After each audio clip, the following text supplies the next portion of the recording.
जय श्री कृष्ण। वसुदेवसुतं देवं कंसचाणूरमर्दनं देवकी परमानन्दं श्रीकृष्णं वन्दे जगद्गुरुम्। आज हम श्रीमद् भगवद गीता के पहले अध्याय के 32वें श्लोक के बारे में चर्चा करने वाले हैं। जैसे कि मैंने कल ही बताया था कि पांडवों के मन में कोई भी राज्य की या जमीन की लालसा नहीं थी। ये श्लोक उसी चीज का वर्णन करता है। श्लोक क्या है? न काक्षे विजयं कृष्ण न च राज्य सुखानि च किं नो राज्येन गोविंद किं भोगैर्जीवितेन वा। वाह! श्री अर्जुन क्या कहते हैं? हमें विजय की लालसा नहीं है, हमें राज्य के सुख की लालसा भी नहीं है। अगर लालसा ही नहीं है, इच्छा ही नहीं है, तो हम उसको भोग के भी क्या करेंगे? हे गोविंद। कृष्ण मतलब जितेंद्रिय।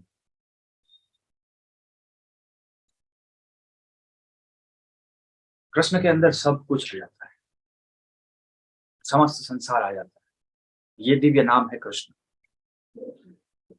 तो हमारे पास पूरा संसार ही है, तो एक राज्य के एक छोटे से भाग को हम सिर्फ उसको विजय प्राप्त करने में इतना हमारा एफर्ट्स क्यों लगाएं, जबकि हमें उसकी इच्छा ही नहीं है, हमें उसकी कामना ही नहीं है। फिर क्या कहते हैं? किम नो राज्येन गोविंद। गो माना इंद्रिया, इंद्रियों को संस्कृत में गो भी कहा जाता है। विंद मतलब इंद्रियों में रमण करने वाले, या कह सकते हैं इंद्रजीत, इंद्रियों के ऊपर अपना अनुशासन चलाने वाले। तो हे गोविंद, हम भी आपकी तरह ही ये राज्य की लालसा नहीं रखते हैं।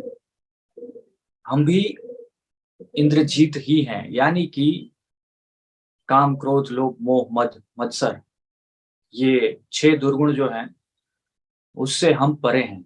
ऐसा कहीं ना कहीं अर्जुन श्री कृष्ण को कहना चाहते हैं कि हमें इसकी लालसा नहीं है। और जब भी कोई कितनी भी बड़ी चीज हो, अगर आपको उसकी लालसा नहीं है तो वो आपको सुख नहीं दे। ये अपने आप में बहुत बड़ी बात है। सुख और दुख मन की भावना होती है, ना ही वस्तु परिस्थिति या व्यक्ति की। काफी बार ऐसा होता है, आपको कोई व्यक्ति या वस्तु सुख देता है, वही व्यक्ति या वस्तु किसी और को दुख देता है। आपको कोई चीज से खुशी मिलती है, तो किसी और को उसी चीज से खुशी नहीं मिलती, दुख मिलता है। तो हमें ये मानना होगा कि ये मन की भावना है। जैसे आजकल बहुत लोग, एक उदाहरण के तौर पर जिससे हम सब रिलेट कर पाए, कनेक्ट कर पाए, कुत्ते पालते हैं।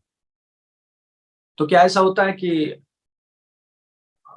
काफी बार आप में से काफी लोगों को कुत्ते पसंद होंगे, आप वहां पर जाते होंगे, उसके पास जाते होंगे, बैठते होंगे, खेलते होंगे। या किसी को नहीं भी पसंद होंगे तो डरते होंगे। तो जैसे ही डर जो है वो मन की भावना है, वो बाहर अस्तित्व नहीं रखते हैं। जैसे हम जानते हैं जूनागढ़ में शासण गिर है, तो गिर में काफी सारे लोग ऐसे हैं जो सिंह के साथ कुत्तों जैसा व्यवहार करते हैं। अगर वो रास्ते पे सोया हुआ है तो बाजू में से निकल जाएंगे। मैंने तो काफी सारे ऐसे भी लोग देखे हैं कि रास्ते में सोए हुए सिंह को ऐसे लाठी मार के उठाते हैं और भगा देते हैं। तो उसको डर नहीं लगता, क्योंकि डर जो है वो मन की भावना है और कुछ नहीं।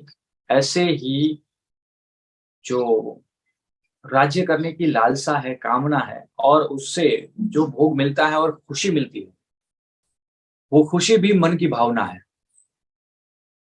अगर आप मन से खुश हैं तो बाहर की कोई भी वस्तु स्थिति परिस्थिति आपको नाखुश अनहैप्पी नहीं कर सकती। तो श्री अर्जुन यही कहना चाहते हैं यहाँ पे कि हम ऑलरेडी खुश हैं। हमें ना विजय की लालसा है, ना राज्य की लालसा है। जब लालसा ही नहीं है तब युद्ध करने का तात्पर्य ही क्या है? इनडायरेक्टली यही कह रहा है। और दूसरी बात कि हमने अगर विजय प्राप्त कर भी ली, राज्य भोगा भी, और सारे तीनों लोगों का राज्य मिल गया, फिर भी पूरे परिवारजनों को के साथ युद्ध करके उनको मार के क्या हमें आनंद आएगा?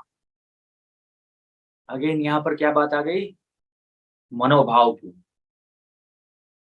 इसका दूसरा मतलब ये भी है कि अगर ये परिवार मेरे साथ होता और मैं राज्य करता तब मैं खुश होता, क्योंकि युद्ध करने आए तो थे तो ये सारे विचार पहले भी आए होंगे। लेकिन जब सामने आते हैं लोग तब बहुत सारी मेमोरीज जो है वो रिकॉल होती है। तो ये ही बात है कि यहाँ पर अर्जुन ने स्पष्ट कर दिया, और यहाँ पर अर्जुन ने अकेले अपने के लिए नहीं कहा है, हम का शब्द प्रयोग किया है। हम मतलब पूरे पांडव, पांचों पांडव की बात यहाँ पर। पांचों पांडव ऐसे ही थे, किसी को भी लालसा नहीं थी, इसीलिए इसको धर्म युद्ध कहा जाता है। अगर लालसा के साथ होता तो इसको धर्म युद्ध नहीं कहा जाता। तो जो भी लोग ऐसा समझते हैं कि महाभारत का युद्ध जमीन के लिए, जायदाद के लिए हुआ, उसको अपना ये दिमाग में से निकाल देना चाहिए। जो भी लोग ये समझते हैं कि ये युद्ध द्रौपदी की वजह से हुआ, उसको भी ये चीज दिमाग में से निकाल देनी चाहिए। क्योंकि पांचों पांडव इतने सक्षम थे कि उस राज्यसभा में जहां पर चीरहरण हुआ द्रौपदी का, वहीं पर फाइट करके सबको हरा सकते थे। ये हो सकता था। उसके बाद उसको 13 वर्ष तक वेट करने की जरूरत नहीं थी। तो ये प्रतिशोध की भावना भी नहीं थी, क्योंकि प्रतिशोध 13 वर्ष तक वेट नहीं करता है। ये प्योर धर्म की बात थी। जो अचीव किया था पांडवों ने, 13 वर्ष बाद वो वापस लौटाना था। जब वो वापस नहीं लौटाया, उसके बाद युद्ध की परिस्थिति आई। तो अगर डीप डाइविंग करेंगे तो पांडवों को कहीं पर भी आप गलत नहीं कह सकते, कुछ चीजों को छोड़ के। वो करते हैं ना, टर्म्स एंड कंडीशन अप्लाई। कुछ चीजों को छोड़ के आप पांडवों को गलत नहीं कह सकते। तो चलिए, आज हमने ये सीखा है कि सुख दुख, कोई चीज को भोगने की लालसा, जैसे व्यसन वाला व्यक्ति व्यसन करता है, उसके बाजू वाले को वो चीज पसंद नहीं है। हमने नोटिस किया है ना, वो सिगरेट या बीड़ी पीते हैं तो उसका धुआं मुझे कंफर्टेबल नहीं लगता। ये मेरा ओपिनियन है। जो पीता है उसको मजा आता है। तो वो धुआं जो है वो सुख या दुख का कारण नहीं। कारण क्या है? ये अपना दिमाग। तो यहाँ पर श्री कृष्ण जो है वो आगे के श्लोकों में, दूसरे अध्याय में बहुत बढ़िया बात करेंगे। व्यवसायित्मिका बुद्धि और अव्यवसायित्मिका बुद्धि। व्यवसाय युक्त बुद्धि क्या है और अव्यवसाय युक्त बुद्धि क्या है, कौन से व्यवसाय करने चाहिए और कौन से व्यवसाय नहीं करने चाहिए। अभी अर्जुन जो है वो न करने वाले व्यवसाय की बात कर रहे हैं, युद्ध क्षेत्र में खड़े खड़े। काफी रोमांचक रहने वाला है। अगर आप रिलेट करते हैं इस बात से, कल भी मैंने कुछ कहा था, आज भी कह रहा हूं, अगर आप रिलेट करते हैं, अगर आपने ये नोटिस किया है कि आपको जो सुख देता है वो किसी और को दुख देता है, या फिर आपको जो दुख देता है वो किसी और को सुख देता है, क्या आपके साथ ऐसा होता है? यस और नो में टाइप कीजिए। अगर आपके साथ ये होता है तब ये श्रीमद् भगवत गीता आपके लिए ही है। ऐसा मान लीजिए। टाइप कीजिए यस और नो। क्या आपने ऐसा कभी फील किया है? आई एम श्योर सबने ऐसा फील किया होगा।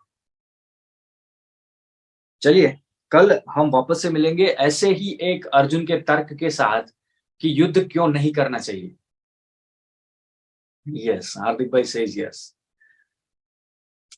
अभी वेल एक्सप्लेनेशन जो है वो चल रहा है अर्जुन का।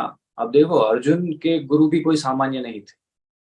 साक्षात इंद्र से उसने कुछ विद्या सीखी थी, बृहस्पति से सीखी थी, द्रोणाचार्य से सीखी थी, कृपाचार्य से सीखी थी, भीष्म से सीखी थी। तो बोलना भी उसको बहुत बढ़िया आता है। श्री कृष्ण के साथ बहुत सारा वक्त उसने व्यतीत किया है, तो बोलने में अर्जुन भी बहुत माहिर है। अब देखो, सबसे पहले हमने देखा कि कैसे दुर्योधन बोलने में माहिर है और कैसे वो माइंडसेट बहुत बढ़िया तरीके से जानता है। अब दुर्योधन से कई कई ज्यादा स्टेप ऊपर हमने अर्जुन को हम स्टडी कर रहे हैं कि क्या उसका माइंडसेट है। अब युद्ध करने के लिए कोई उकसाएगा या कहेगा तो लालच क्या देगा? विजय मिलेगी, श्री मिलेगी, धन धान्य मिलेंगे, यही तो लालच देगा, और क्या देगा? और पहले ही अर्जुन ने यहाँ पर कह दिया कि मुझे विजय की लालसा ही नहीं है। कौन से टॉपिक पर अब श्री कृष्ण जो है वो अर्जुन को कहेंगे कि युद्ध करो? ये एक एक चीज जो है ना, श्रीमद् भगवद गीता का एक एक श्लोक, एक एक चीज, एक एक पद बहुत बहुत बहुत मायने रखता है। न काक्षे विजयम कृष्ण, विजय की लालसा ही नहीं है, कोई इच्छा ही नहीं है विजय की, फिर भी अर्जुन युद्ध करते हैं। तो कितना रोमांचक होगा आगे का सफर। बस जुड़े रहिए, टिके रहिए अगर अच्छा लगता है। चलिए, कल हम वापस से मिलते हैं। आज के लिए बस इतना ही। आज का ये सेशन कैसा लगा इसकी कमेंट मुझे आज खास खास व्हाट्सएप ग्रुप में चाहिए। तो सब के सब एक बार व्हाट्सएप ग्रुप में कमेंट जरूर से कीजिएगा। मिलते हैं कल वापस से इसी समय पर, इसी नए श्लोक के साथ। जय श्री कृष्ण।